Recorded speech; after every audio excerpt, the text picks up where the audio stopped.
This video is made for adult collectors because something freckles. Yeah.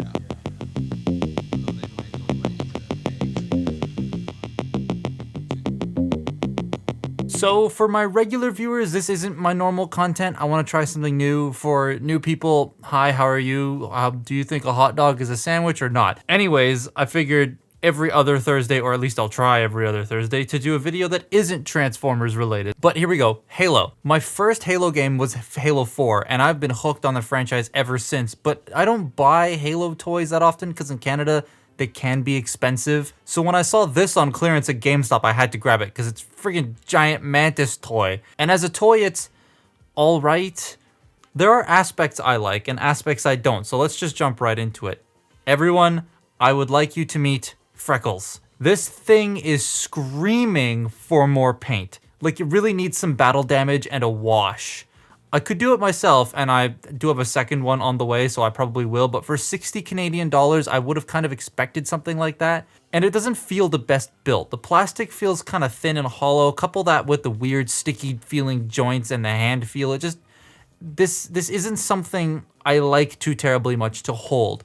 But what it lacks in paint and plastic quality, it makes up for in size. This thing is massive. For my Transformers collectors, this is bigger than MP01. It commands a presence, and I'm stoked to get my second one. You might have noticed the two holes on the front. Yeah, lights are supposed to go there, and they aren't there. I didn't get them on mine. Fortunately, Jazwares customer service is much like Hasbro's, so they're just hooking me up with a new one, so yeah, and I get to keep this one, so that's epic. I do like the cannons a lot, but I wish they could rotate and slide and stuff like in the game. This vehicle also isn't in Infinite, by the way. I just want to throw that out there. They just, I don't understand. So I'll talk about articulation in a second. First though, the other thing you get is a horribly bent shotgun and an entire Spartan. This is one of those like 4-inch Spartan figures, and they're actually quite nice. I do like the infinite armor setup, and this one just looks like it does straight in the game. The panels of the armor look crisp, the sculpted lines are nice, but again, it lacks that definition because it has like no wash and damage on it, making this look like a very clean Spartan. It hasn't seen any battle. The knife is like also really bent on mine. I don't know if that's how it's supposed to look or not, but it's very much sticking straight up. And then once we get to the helmet, the yellow is pretty sloppy around the edges. You can see overspray and bits where it just shouldn't be. Couple that with like some smudging on the helmet. It's a bit strange, but the figure as a whole is really solid. I just wish mine didn't have that many QC issues. You can seat the Spartan in the Mantis, and I just throw the shotgun in there because it has nowhere else to go. But you can also stand the Spartan on the top if you wish, with the two pegs on the head, which is a thing. I'm not sure why you can do it, but hey, you can do it. It's pretty cool. So this does things that you would expect, but it also does things that, or doesn't do things that you would also expect it to do, and it's a bit strange. I'm gonna remove the Spartan first, and his gun, there we go. Get all that crap out of there. So what this thing does is odd in the arms. Well, first we'll get that, it does this, it rotates. The arms are strange. If you notice, this is like this and this is like this, because at least in the instructions, at least I think, or like pictures I've seen, they both go this way. And so you'd be like, oh, you just rotate this. But this doesn't rotate like at all. It makes snapping noises every time I do that. So I have to keep it this way so that it faces forward properly. It's very weird. But anyways, you do have the head/waist rotation. None of these little things move. You have a joint back here that can go all the way out and all the way forward. You have up and down here as well. You have a bend at what I'm assuming is like an elbow here on both sides. And then they both can fold in and out. These can also rotate on both sides as well.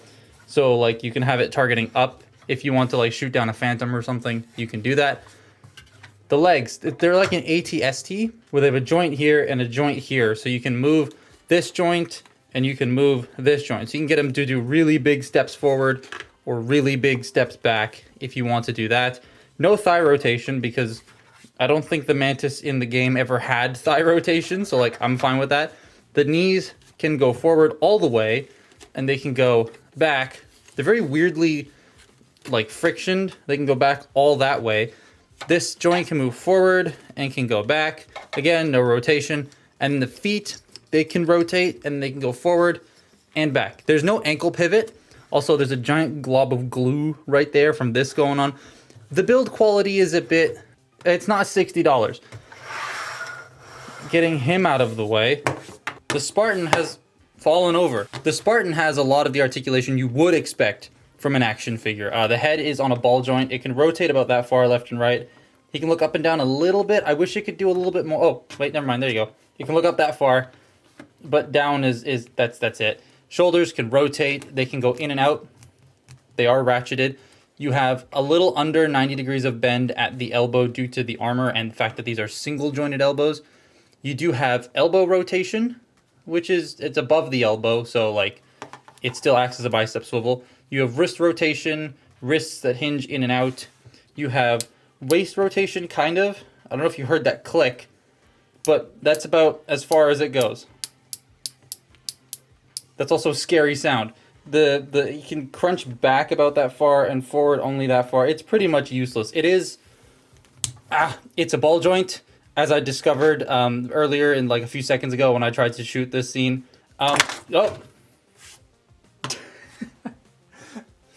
Oh man, I review Transformers, not these. But yeah, I really wish there was like a lower waist cut, but there isn't. The hips can go forward about that far. They can't go back, and this one makes horrible sounds. Don't like that. They can go out about that far. That's about it. You do have thigh rotation. You have double jointed knees that do the Jazwares thing of looking ridiculously stupid. I don't like the way that looks. And then the ankles can go down, up, and pivot. Oh my god, he's so squeaky. So, yeah, the posing on both of these is average, I'd say. It's not like this guy, the Mattel Master Chief, which is still my favorite Halo figure. He fell over. He fell over again. And it's not like this guy's, who has to also transform and is excruciatingly posable. This isn't. So do I think this is worth the $60 Canadian asking price? I mean, it's a lot of toy, and for today's toy industry, that's about how much something like this would go for. But play value-wise, I'm not 100% sure if it's at the same level of quality I would expect for something that's $60 Canadian. The clearance price I see this go for, though, of course, GameStop, Amazon US, Amazon Canada, they have this for a lot cheaper than that $60 retail, and then I think it's worth it. It's a neat little thing to have as like a centerpiece if you're willing to put a little bit of work into it to make it look even cooler, which I probably will end up doing. But as it stands, if you find it on clearance, totally recommend it. But that's my look at the Halo Infinite Jazwares Mantis. Follow me on Twitter and Instagram, and I'll see you next time. Bye-bye.